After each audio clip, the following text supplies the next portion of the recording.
Hello Craig, this is the testing of your LS400 89-91/92 1UZ-FE non-VVTi, built for an automatic, use with automatic gearbox, and built to left-hand drivers is going into your American vehicle. So again, all brand new built. Obviously the old harnesses are getting a bit tired now, so we don't use the existing harnesses anymore. So again, nice, all covered in heat shrink for you. We're just going to cut through to show you what it looks like underneath all this heat shrink, so you get an idea of what it's made of. So we'll do that now and we'll come back in a second.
Okay, so we're back again. All right, so you know what it looks like underneath there. So it's all been considerably twisted. Obviously, it's nice and flexible, so you can easily route it inside the vehicle. So to start off with, this is obviously the interior side. There's your grommet to go into your firewall.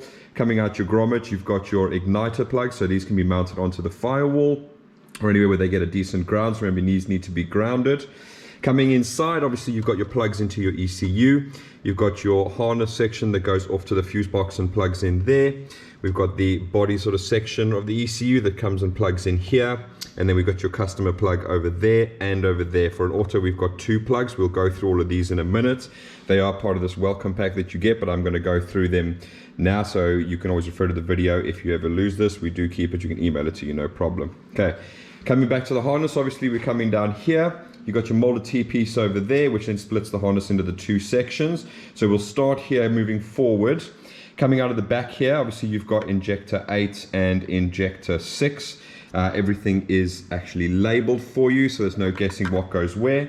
So moving along here, we have another breakout over here, which brings you to your TPS. And obviously your throttle normally here. I'm just using this engine because what was available, just to throw this on and test all the injectors on.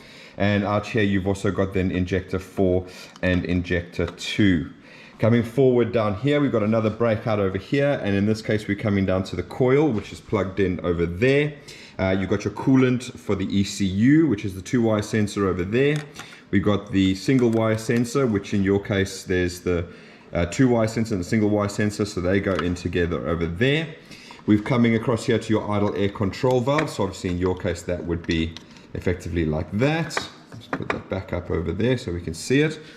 All right, and then coming down here, we have another breakout down here. Now this will obviously come along here in your harness, either under that black cover. Anyway, so we're breaking off from there and we're coming over to your mass airflow sensor, which will be in your intake pipe over here. Coming further down, we break out again, which would break out by your alternator, which is over here. We've got your alternator plug over there. Coming up, we've got your lambda sensor, and obviously that will run along the back here and plug into the lambda sensor over there. Okay, so that's this side of the harness done for you. Coming around the back here, first thing you notice coming out here is your ground strap, and that obviously bolts to the back of the block there for you. That's the grounds for everything, so you must connect that, else nothing's going to work. Coming along the middle here is this left-hand drive. We break out for the gearbox on this side over here. First of all, we also have the sub harness, again labeled, so that goes underneath, and that goes to your 2 knock sensors, so it goes under the V-bank there. To your knock sensors and your starter solenoid. I've put an LED in there because we'll be testing the start circuit just to make sure 12 volts is getting all the way to there. I'm just going to scoot around here now. So looking over here, we've got your gearbox harness, which will run down here along your gearbox over there. So for starters, we're breaking off to the front speed sensor, so that'll be on this side of the gear. Imagine the gearbox is here, that'll be at the front on this side. Coming further down, you've got your selector plug. Obviously, at the moment, I've got a fuse in there just to bridge the neutral park switch, and that'll be past the testing the starter circuit. It is wired correctly, so obviously the vehicle won't start unless it's in park or neutral, and that's all your other gear positions in there. Coming further down, then we're going to come to your solenoid, which is your 6-pin solenoid plug over there at the back. We've then got your 2-wire speed sensor at the back of the gearbox. This is close to the solenoid plug. And then last but not least, we've got your 3-wire Hall effect sensor that goes at the back of the gearbox. And we've taken care of power and ground in the harness, and we've got the speed signal coming out in one of your client plugs over there, and we'll go through that in a second. So again, coming a bit further here, we're moving along. We'll have another breakout point here, which will be at the back of the fuel rail. Then we're going to have injector 7 and 5. That's these two over here. Coming a bit further, then we're going to break out for the next 2 injectors. So that's going to be injector 3 and injector 1. Then moving our way down here, we're going to have another split down here, and that's going to let the cam sensor come across the front here to the right bank cam sensor over there. We've got your left bank cam sensor, which plugs in over here at the front. And then coming further down, we've obviously got the next breakout, and that's going to come to your coil, which will be mounted around here. And then we've got also the lambda sensor, which again, they'll go through these little holes here and then make their way around the back and then all the way to the lambda sensor at the front there. Obviously we run it down the front here simply because it keeps it away from the exhaust and all the heat. Usually they run it down the back, but most of you guys end up removing all the heat shields and everything related to that, so it's just safer to bring it along here, run along the bottom of the block here and plug into there. And then what the 2 other things we're going to have is your cam sensor, which is obviously down here at the bottom of the block by your cover. And then furthermore, we've got your oil pressure switch, which again, you're going to have your oil filter housing over here, and obviously the switch is going to be back there. So they're going to come through there, and then effectively as they come out there, your oil's going to come out to come here, your lambda sensor is going to come out to go that way, your crank is going to continue down that hole and make its way to over here.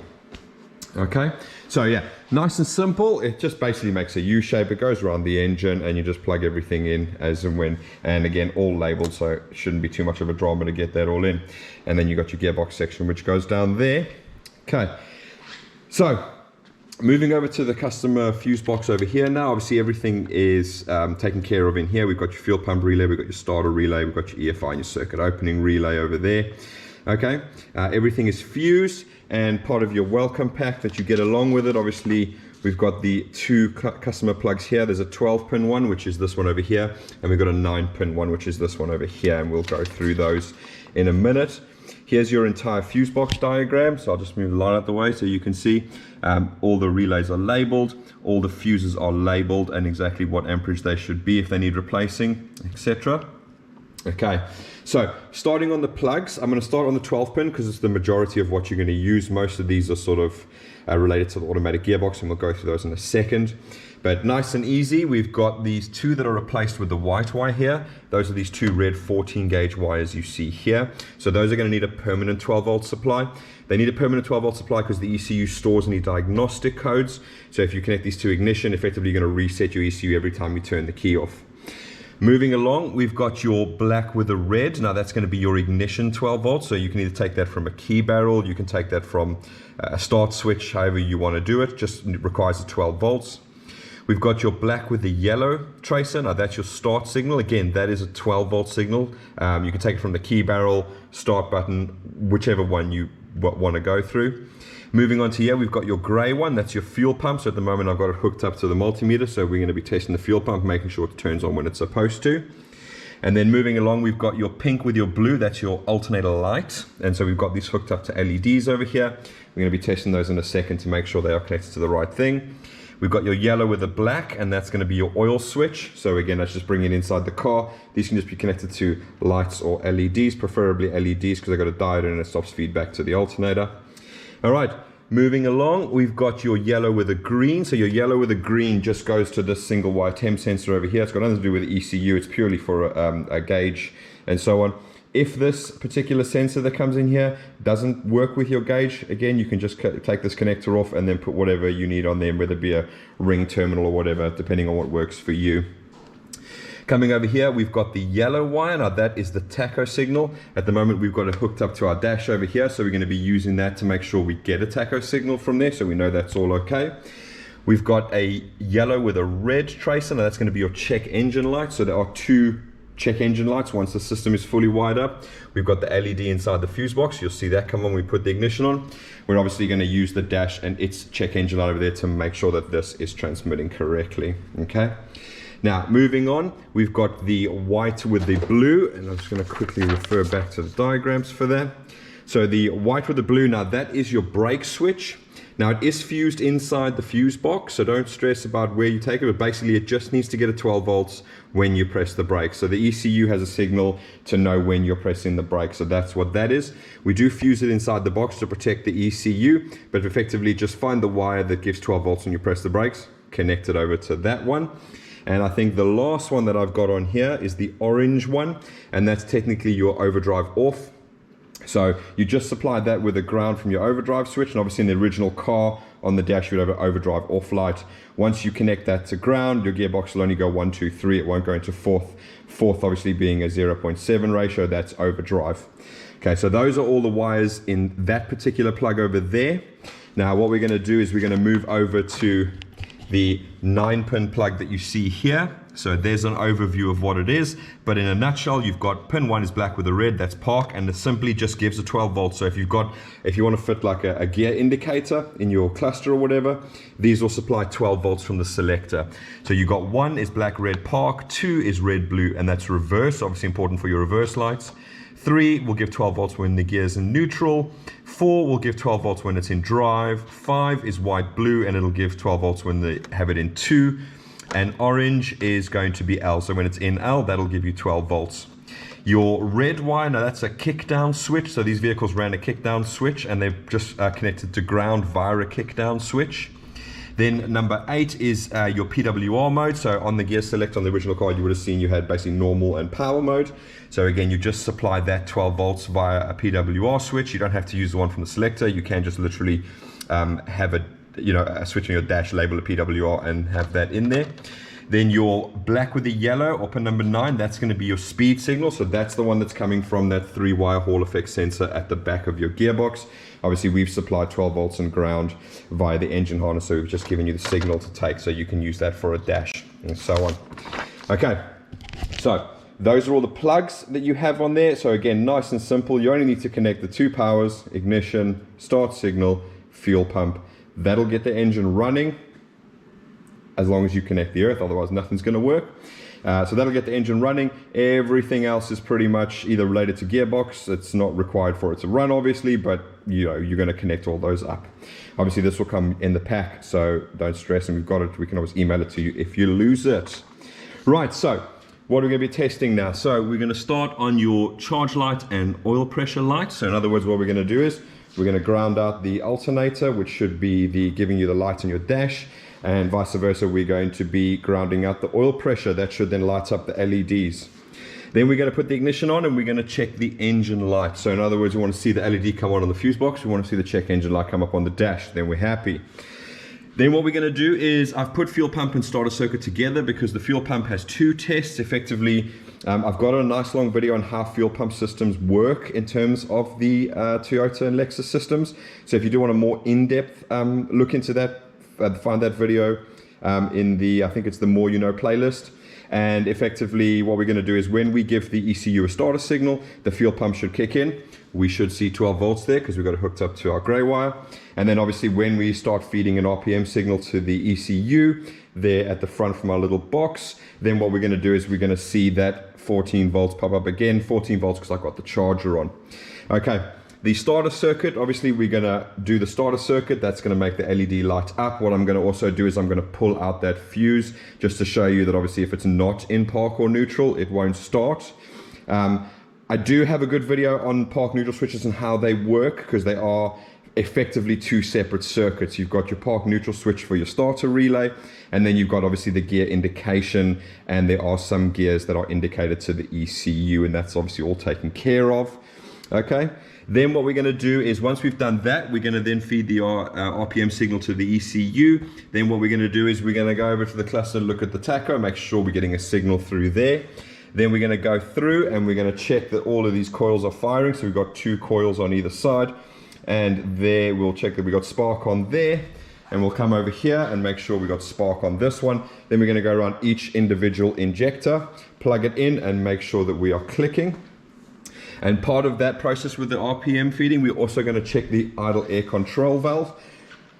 So this is actually an EGR valve, but does the same job and it's wired the same way. So effectively what we're going to be looking at is this piston moving in and out. Obviously fully closed is all the way out, open is all the way down. So we can obviously vary the RPM signal that we give over to the ECU, so we can have a look at that. And then what we'll do is we'll go through how to read the trouble codes via the fuse box on there. Okay, so first thing we're going to do is let's move on to the lights. So again, I'm just going to move these LEDs in a position that we can actually see them. I'm going to move my torch out of the way. But effectively there, I've got your alternator plug and I'm just going to ground it out on the block like that. And as I do, there you go. So you can see the LED lighting up. Okay. And same thing over here. We're going to take your oil pressure connector over there and we're just going to earth it out on the block. And again, we're going to have the same result. There's our LED turning on and off. So as you can see, both of those wires give a ground signal. So if you want to connect the LEDs, obviously you connect 12 volts to the other side of the LED and you connect the pink and blue and the yellow and black to the negative side of the LED. Right, so now we're going to put the ignition on so we can check this check engine light. So again, nice and simple, black with a red wire. And I'm just going to put that into there. So just give me a second. And you can hear the relays clicking on. And again, I'm just going to move the torch out of the way so you can see nicely. There's our check engine light in our fuse box. Obviously, if you want to get the engine started without wiring all the stuff in the dash, that's how you can do that and make sure everything is turning on as it should be. There's your check engine light on your dash, so we know that that yellow with a red tracer wire is correct and it's working as it should do. All right, so what we're going to do now is we're going to test the fuel pump circuit and the starter relay, which is the first test of the fuel pump. So again, what we're going to do is we've got our black with the yellow tracer. Now we're going to give 12 volts from the same place we got our ignition source. And at the moment, I do have the fuse and the neutral park switch. So what we're going to see hopefully is the LED turn on. We're going to see the fuel pump activate. And we're going to get voltage through there. And that's going to indicate that everything is working as it should. So again, nice and simple. All we're going to do is touch it on there. And straight away, there's our 14 volts on our fuel pump. And there's our LED on. Right. So part of the test is obviously to make sure that it doesn't just do that all the time. So we're going to come over here. We're going to pull this out. So obviously the two big pins in here, that's your neutral park switch. Okay, so we're going to pull that out over there. We're going to come back to our black with the yellow and we're going to touch it and we get absolutely nothing. Nothing turning on there. So that is working exactly as we want it to. So the vehicle will not start unless it's in park or neutral. Right, so let's move over to our feeding the RPM and start looking at the other stuff. So just a little box I have here that feeds an RPM signal. So just bear with me while I get that powered up. And you should hopefully hear the coils starting to kick in as soon as I connect the cam up briefly. There you go. Okay, so just a quick view there. Yeah, we've got spark on that side. Got spark on that side. Our RPM's gone up a teeny little bit, but obviously we're going to increase the RPM in a minute just to go through there. So you can see that our idle air control valve is obviously all the way down because the RPM is quite low that we're giving over. And what I'm going to do now is I'm just going to crank this up. And what we should see, so you can see the coils going faster, and there you go. So now we're out of idle. So the idle air control valve has actually moved that nozzle all the way up. And as we make the RPM lower, it'll eventually make its way down. So I'm going to leave it at a low RPM so we can hear the injectors clicking nicely. So starting on this side, this is injector 8. Can you hear that? Injector 6. And injector 4. And injector 2. Okay, moving over to the other side now, we've got injector 7. Over there. Injector 7. Injector 5. Injector 3. And injector 1. Okay. I'm just going to up that RPM so we can look at the tacho on the dash again, so we can see that that is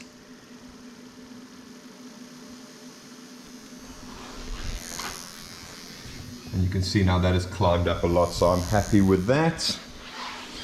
And what we're going to do now is we're just going to pull, oh hang on, and you can see our fuel pump is working. So yeah, so those are the two parts where the fuel pump works. Obviously when the engine ECU receives a crank signal, and what I'm going to do is quickly pull that out, then you'll see, so it's wired correctly, so even after it stops receiving a signal, the ECU will stay on and it'll move the idle control valve into the open position, ready for your next start. Okay. Alright, so coming back, we've done the IACV, we've done the coils, done injectors, done tacho, we've done both fuel pump tests. Right, so moving on to trouble code. So what we've basically done is built it all into the fuse box. It's nice, easy, it's convenient. It just means you don't have to worry about getting outdated code readers or etc. So we'll move along here. Now, what I've got in the welcome pack is just a generic picture. As you can clearly see, it's not exactly like your fuse box, it's just a generic picture. It's just to show you that you take the fuse out of there and you put it into the empty slot over there. And if we refer back to your one, your TC for trouble codes is just the second fuse along from this 5 amp STA fuse over there. Okay, so really easy to do. All you're going to do is come to your lid over here. We're going to go to the fuse box and you're going to see there, it looks like a fuse should be there. No problem at all. So we're just literally going to take this out of here. So we've got our fuse out there. You can do it with the brake switch fuse or you can do it with the STA. It doesn't really matter which one. And as I touch this to bridge these terminals, you're going to see the check engine light go off and we're going to start reading the code. So I'm going to start counting out loud just to show you how to do it. So here we go. And we got 1, 1, 2, that's 12, 1, 1, 2, 3, it's 13. We got 1, 1, 2, 3, 4, that's 14. And we got 1, 1, 2, 3, 4, 5, that's 15. Okay, I'm not going to carry on going from there. As I pull it out, you see the light will go back on solid for there. Okay. What's most important is when you put it in diagnostic mode, not only does it start dishing out the codes, and usually with these ECUs, if there are no codes, the light will just do a consistent blink. It'll just go blink, blink, blink, blink, blink, blink, blink. So that's absolutely fine. But other thing it does is it does put into diagnostic mode, which does lock the timing at 10 degrees. Now, why do they do that? I did do a video on how to check the timing, but effectively it's a nice and easy way if you want to check whether your cams have maybe slit the tooth or whatever without having to pull everything apart. So, timing light, cylinder 1, put it into diagnostic mode. So in that case, I would definitely take the brake switch out because that's your starter fuse, so nothing going to happen there if you pull that out. And then effectively start the engine up. Get your timing light on here and you'll see on your plastic cover at the back here, mine's a bit dirty, but you've got 0, 5, 10 and 15. You'll have a mark on your crank pulley. Get yourself some correction fluid or white paint or whatever. Brush on that mark so you can see it nicely. These are usually painted up white, and if not, just give them a bit of a lick of white paint just so you can see them nicely with the lights. Obviously, once in a car, it's a bit difficult to see down there. And then you can check your timing with the timing light, and if you are sitting at maybe 12, 15 or whatever degrees, then you know that your timing is out. Then you can proceed to pull the covers off and then check your physical timing on that. So it's a really nice, easy way to quickly verify your timing. Obviously, you just need to bear in mind things like these crank pulleys are obviously rubber and they can move, etc. So that's why I say to fully check the timing, you know, you have to get deep inside there and actually check the 12-tooth crank trigger wheel that goes over there that the belt actually goes around to verify the timing there, just to be 100% sure. So again, it's a nice, easy way of checking. Before you do all of that, just check over there and then you can tell whether it's out straight away. Okay, so that's about it for this. Obviously, everything is working as I am expecting. We're happy that everything works 100%. So what we'll do is we will get this boxed up and we'll see you, well, it's about 3 o'clock in the morning, so we'll see you in a few hours when you come and pick this up. But what we'll do now is we'll show you guys exactly what it looked like before, but unfair because obviously it was an old harness. But yeah, we'll show you the before and after pics of what the harness looks like now. And if you guys have any questions or anything, please feel free to fire away. We try and get through as many comments as we can. Otherwise, you can get in touch with us directly on our Facebook page, which is Phoenix Engine Management. If you go to phoenixenginemanagement.com, it will direct you straight to the Facebook page where you can message us from there. All right, guys. Well, thanks for watching. Craig, we'll get this off to you. Hopefully you get it in your truck and get it all up and running without any issues. And for the rest of you, thanks for watching, and we'll see you again soon. Bye-bye.